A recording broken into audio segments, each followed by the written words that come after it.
पूरी की पूरी टीम पहुंची हुई है हावड़ा जिला में स्थित बांधाघाट इलाके में। अभी हमारे बीच बीजेपी के नेता ध्रुव अग्रहरी जी हमारे बीच मौजूद हैं। जैसा कि आप लोग जानते हैं, पिछले एक सप्ताह से लगातार तिरंगा यात्रा बंगाल के हर एक कोने में जो है निकल रही है और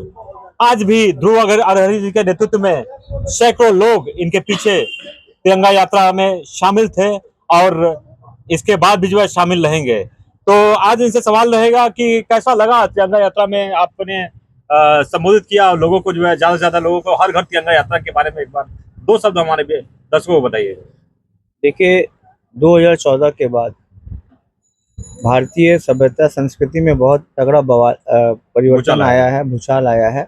और हर एक पर्व, चाहे वो योगा दिवस हो, चाहे वो हमारा स्वतंत्रता दिवस हो, हर एक कार्यक्रम को प्रधानमंत्री नरेंद्र दामोदर दास मोदी ने जिस प्रकार से सजाया है, हर घर के लोगों को, हर एक बच्चों को, हर एक नागरिकों को हर एक त्यौहार से जोड़ दिया है। हर घर तिरंगा यात्रा जो 2026 में आप जैसा देखे हैं कि 4 मई 2026 में भारतीय जनता पार्टी की सरकार पश्चिम बंगाल में आई, तो एक अजब सा जुनून लोगों के अंदर में है। और कोई भी संदेश, कोई भी सूचना अगर केंद्र से आती है,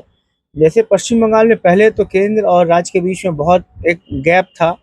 एक संजोग जो होता है वो यहाँ की राज्य सरकार उस समय मौजूदा नहीं करती थी। केंद्र सरकार की जो योजनाएं थी वो पूरे भारत में लागू होती थी जहां पे बीजेपी सरकार है, लेकिन पश्चिम बंगाल में लागू नहीं होती थी। और चूंकि अब क्या है कि केंद्र में भी भाजपा है और पश्चिम बंगाल में भी भाजपा की सरकार है, तो आज हमारे उत्तर हावड़ा के माननीय विधायक बड़े भाई उमेश राय जी, हमारे जो पश्चिम बंगाल सरकार में मंत्री भी हैं, आज उनके नेतृत्व में उत्तर हावड़ा विधानसभा से में एक हर घर तिरंगा यात्रा जो है बाइक के माध्यम से पूरा निकला था। हम लोगों ने गोवा रोड चौराहे पे, जहाँ पे एक केंद्र था, जहाँ पे उत्तर हावड़ा विधानसभा समाप्त होता है और बाली विधानसभा की शुरुआत होती है, उस बाउंड्री पे ही हम लोग खड़े थे और पूरा जिसकी अगुवाई हमारे विधायक बड़े भाई उमेश राय जी कर रहे थे, हम लोगों ने उनका स्वागत किया, बड़े भाई को माल्यार्पण कराएं और पूरे तिरंगा यात्रा के जितने भी साथी थे उनके ऊपर पुष्प की वर्षा की। जो अनुभूति, जो आनंद हम लोग, जैसे 1947 में जब देश आज़ाद हुआ था, वो फीलिंग्स उस समय तो हम लोग नहीं थे, लेकिन उसका अनुभव, उनका महसूस हम लोग आज कर रहे थे। देश के बंगाल की जनता का कहना है कि 1947 में देश आजाद हुआ था, लेकिन ऐसा लग रहा है कि 2026 में बंगाल आजाद हुआ है। देखिए, एक 1947 में देश अंग्रेजों के गुलाम था और उनकी अंग्रेजों की गुलामी से हमको आज़ादी मिली थी, लेकिन 47 के बाद से जो एक सनातनी धर्म, जो अभी पिछले 34 साल के वाम के सरकार में और 15 साल तृणमूल के शासन में एक प्रकार का मैंने एक तरीके से गुलामी ही थी कि यहाँ पे जय श्री राम बोलना मैंने पाप था। मुख्यमंत्री ने खुद ही बोला कि जय श्री राम जो था उनको थोड़ा सा गाली के रूप में लगता था। तो जो सनातनी पश्चिम बंगाल में जिनका जन्म हुआ है और रीति रिवाज से जो यहाँ की परंपरा को मानते आ रहे थे, तो उनको लगा कि 4 मई 2026 में उनको एक प्रकार से सनातनी लोगों को अपने रूप से, अपने पूर्णता जो आज़ादी 47 में मिली थी, उसका कंपैरिजन हम लोग 2026 में कर सकते हैं कि हम अपने धर्म के प्रति, अपने भगवान के प्रति जय श्री राम का नारा हम लोग आराम से बेफिक्र आज़ादी से लगा सकते हैं। उस रूप में देखा जाए तो पश्चिम बंगाल के लोगों को एक समझिए कि स्वतः एक भाग जो आज़ादी का है वो 4 मई 2026 को भी मिला। बिल्कुल। क्या लगता था कि इस बार यदि भाजपा की सरकार बंगाल में नहीं आती तो बंगाल जो है बांग्लादेश बन जाता है? देखिए, हमसे तो लोग मिलते हैं और बोलते हैं कि हम तो अंदर से भाजपा थे, ये तो अच्छा हुआ नतीजा भाजपा के पक्ष में आया, अगर नतीजा कहीं उल्टा होता तो अंदर का भाजपा अंदर ही रह जाता। क्या लगता है भाजपाइयों को जो है दौड़ा दौड़ा के मारा जाता है? नहीं, देखिए,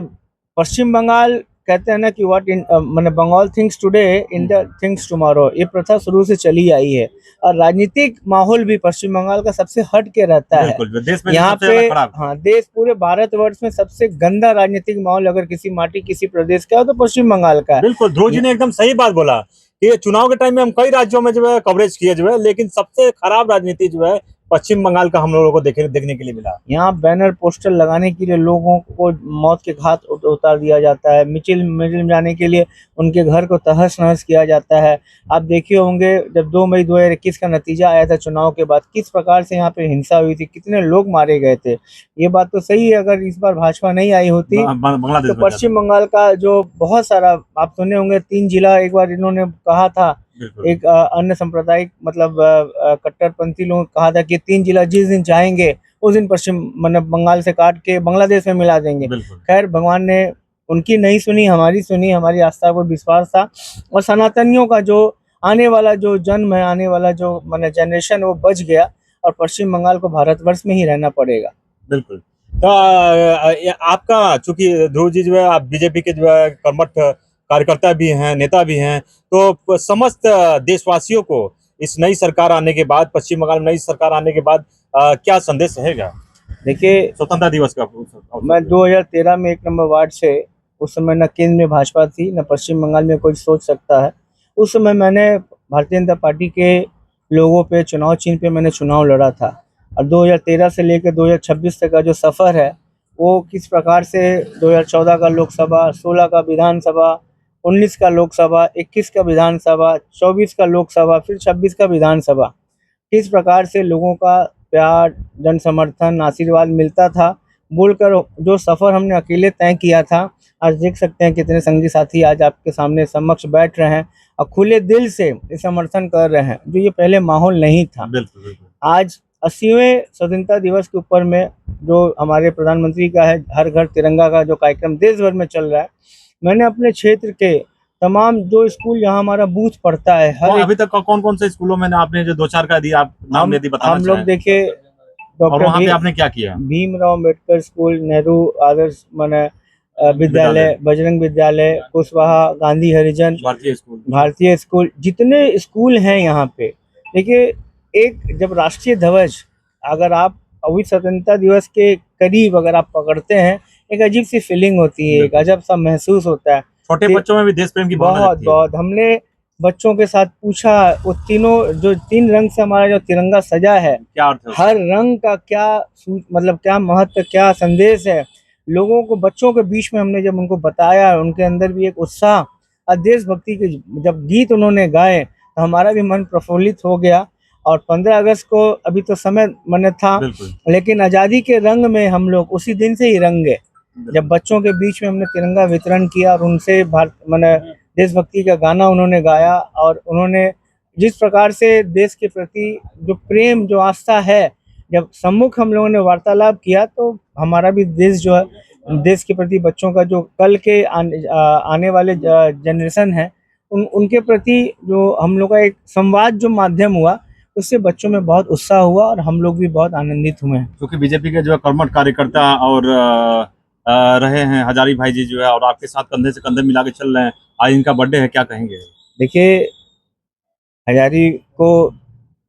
जन्मदिन की बहुत बहुत शुभकामनाएं और आज से नहीं जितने भी यहाँ पे लोग बैठे हुए हैं सब सनातनी हैं और सबको धर्म से अपना बहुत प्रेम है और आस्था है। उन्हीं में से विक्की गुप्ता हैं, सुनील साहू हैं, संदीप करवार है, रमेश साहू हैं, विनीत गुप्ता है, टिंकू बेरी हैं, बाबा हैं और नीरज हैं और अमितेश यादव हैं, पीछे मेरे कमल दुबे जी हैं। तो ये जितने लोग हैं नाम से ही आप इनको समझ में आ रहा होगा कि ये किस प्रकार से देशभक्ति, राष्ट्रभक्ति और सनातन भक्ति, धर्म के प्रति भी इनकी आस्था है। मैं सभी अपने जो मेरे संगी साथी हैं कहते हैं कि जिसने भी दिया अगर एक कतरा समय रही तो समुंदर लौटाएंगे। जो आपका विश्वास और जो समर्थन मेरे प्रति है, मैं आज हजारी बाबू को जन्मदिन पे बहुत हार्दिक शुभकामनाएं देता हूं और इसी प्रकार से जो एक जैसे मोतियों की माला जो आज मेरे को घेर के बैठी है, हर एक मोती का यहाँ पे माला बनने में बहुत अधिक माने सक्रिय भूमिका है। यही आस्था प्रेम आपस में वैभव और मधुरता बनी रहे, जिससे सभी के जीवन में, सभी के परिवार में मंगलमय स्थापित हो और हम लोग आगे की तरफ अग्रसर रहें। बिल्कुल। तो आप देखें हमारे बीच जो है ध्रुव अग्रवाल जी जो बीजेपी के कर्मठ नेता हैं, ये हमारे बीच जो है मौजूद हैं और इन्होंने अपना पश्चिम बंगाल में स्वतंत्रता दिवस के उपलक्ष्य पर अपना जो है सराहनीय विचार प्रकट किया और तमाम मुद्दों पर जो है चर्चा किया। जो है बहुत बहुत धन्यवाद। भारत माता की जय। जोर से एक बार जोर से। भारत माता की जय, भारत माता की जय, वंदे मातरम, वंदे मातरम, वंदे मातरम।